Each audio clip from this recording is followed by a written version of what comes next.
हाय पिला माने वर्तमान आमे टाइप्स ऑफ क्लाउड को बहुत भल से कंप्लीट करवा।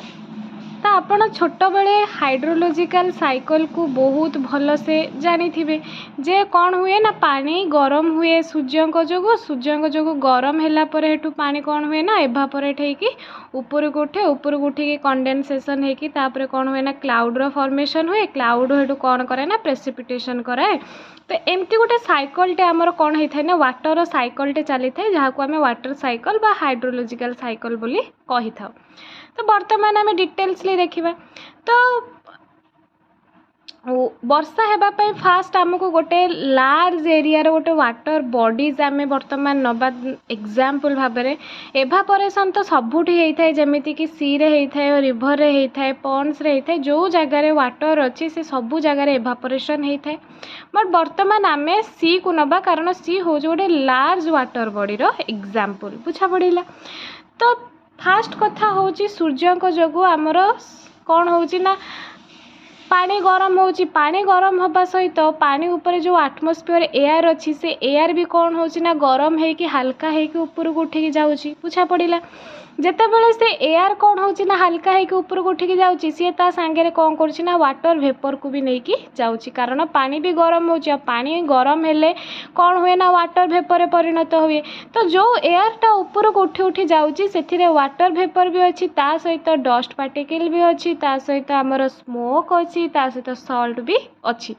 तो ए एयर कौन हो ना धीरे धीरे ऊपर को उठिकी जाऊँगी आपड़ जानती ऊपर को उठा द्वारा कौन हुए ना टेम्परेचर डाउन होता है हाई अल्टीट्यूड एरिया रे जेमिति कि 165 मीटर ऊपर को जदि आप जाऊँगी मिनिमम सी लेवल ठारू ताहले आपणकर 1 डिग्री सेल्सियस कौन हो माने कमी जाउछि टेम्परेचर। तो से ऊपर को जिते ऊपर को उठी उठी जीवे से आपणकर टेम्परेचर कौन हम डाउन हम। तो टेम्परेचर जिते डाउन हम ड्यू पॉइंट बहुत जल्दी आसीज ड्यू पॉइंट बहुत जल्दी आसीगले जो एयरटा आगुरु मैक्सिमम अमाउंटर मॉइस्चर को कंटेन करूथिला अधिक टेम्परेचर से से कौन कर ना कम टेम्परेचर आउ अधिक मॉइस्चर कंटेन करिपरिबनी जो एडिशनल अमाउंटर मॉइस्चर तार अच्छी से एयर भितर से कौन कर ना से एडिशनल अमाउंटर मॉइस्चर को छाड़ा को आरंभ कर। तो से एडिशनल अमाउंटर मॉइस्चर से जो छाड़ से हाई अल्टीट्यूड एरिया रे कौन तार माने से मॉइस्चर कौन रूप आसव से मॉइस्चर कौन हम ना धीरे धीरे क्लाउड रे परिणत हम हाई अल्टीट्यूड एरिया रे केमिति ना आपण जानते जो एयरटा ऊपर को उठिके जाइथिला से एयर रे बहुत सारा डस्ट पार्टिकल भी अच्छी स्मोक भी अच्छी सल्ट भी अच्छी। तो ये मॉइस्चर गुड़ाक कौन करेंगे ना गोटे धर यहाँ गोटे डस्ट पार्टिकल ऊपर आसिकी बसवा आरंभ करेंगे जिते बड़े बहुत सारा मॉइस्चर जमा हो सी गोटे कौन परिणत हम ना गोटे क्लाउड ड्रपलेट रे परिणत हम। आउ ये कौन हम ना जेहेतु यार ओजन कम से आकाश में भासी बुलिब ए क्लाउड ड्रपलेट एमती है कि बहुत सारा क्लाउड ड्रपलेट माने तैयारी होथिबो हाई अल्टीट्यूड एरिया रे बा आकाश रे आपणकर। तो सेमाने समस्ते परस्पर आड़ को अट्राक्ट होगी गोटे कौन करेंगे ना गोटे फ्लफी क्लाउड रूप नहीं जिवे गोटे क्लाउड रूप नहीं जिवे। आउ ये क्लाउड जिते बड़े अधिक ओजनिया हो सेते कौन हम ना सरफेस टेंशन जो आउ आमर ग्राविटेशनल पावर जो अर्थ अच्छी जो कौन हम ना धीरे धीरे तल को खसवा को आरंभ करेंगे जहाँ को आम कही था कौन ना प्रेसिपिटेशन बा वर्षा है बोलिकी कही था।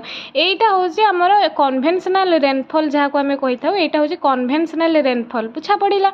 वर्तमान आम जीवा टाइप्स ऑफ क्लाउड पाखक जमीती कि आमर मुझे दिन भी कही थी टाइप्स ऑफ क्लाउड रे मेनली 3 प्रकार आमर क्लाउड एग्जाम रे पचरा जाई थाए आमर ज्योग्राफी सीपीएट एग्जाम रे भी एथरो क्वेश्चन आसुची।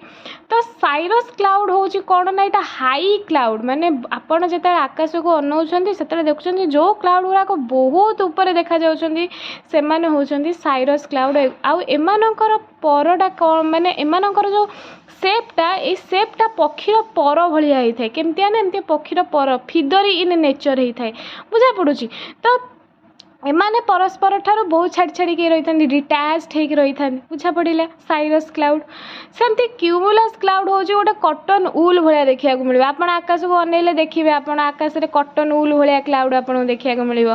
तो ये भी बहुत सारा कौन होता ना निज माने परस्पर ठार सैटर्ड होकर रही था क्यूमुलस क्लाउड गुड़ाक बुझा पड़ा। तापर आसूँ स्ट्राटस क्लाउड जोटा कि निम्न स्तर में देखा मिलूँ आपको लो लेवल देखा मिलूँ मैंने लेयर लेयर होकर रही था स्ट्राटस क्लाउड गुड़ाक बुझा पड़ा। आउ गोटे आसूँ निम्बुस क्लाउड जोटा यही क्लाउड आपणकर साधारणतः मेघ कर जो कलाहांडिया मेघ आप आकाश में देखते ना सेटा हूँ निम्बुस एग्जांपल बुझा पड़ा। निम्बुस क्लाउड ताको कह निम्बुस क्लाउड साधारणतः ग्रे एंड ब्लैक कलर होता है। आप देखिए केते जोर कलाहांडिया मेघ पलि आसता आईटा पूरा जमी आपको लगे सरफेस सहित कौन गोटे जगार लगी जाइए कि तो निम्बुस क्लाउड ही साधारणतः कौन करें ना आपणकर रेनफॉल करारे हेल्प करें। ता सहित आमर बही भी अच्छी हाई क्लाउड मीडियम क्लाउड आ लो क्लाउड कौड़ाक आपणकर लो क्लाउड ना जो गुड़ाक 2 किलोमीटर भितर रही बुझा पड़ा से गुड़ाक हूँ आपणकर लो क्लाउड बुझा पड़ा। तापर एटू 2 ରୁ 6 किलोमीटर पर्यंत जो क्लाउड देखा मिली थाए ताकू आमे मीडियम क्लाउड बोलिकी कही थाउ बुझा पड़ा। यहाँ हूँ आपणकर कौन ना लो क्लाउड है। तापर 6 ରୁ 12 किलोमीटर पर्यंत आपणकर जो क्लाउड देखा मिली थाए ताकू आमे साधारणतः हाई क्लाउड बोलिकी कही थाउ।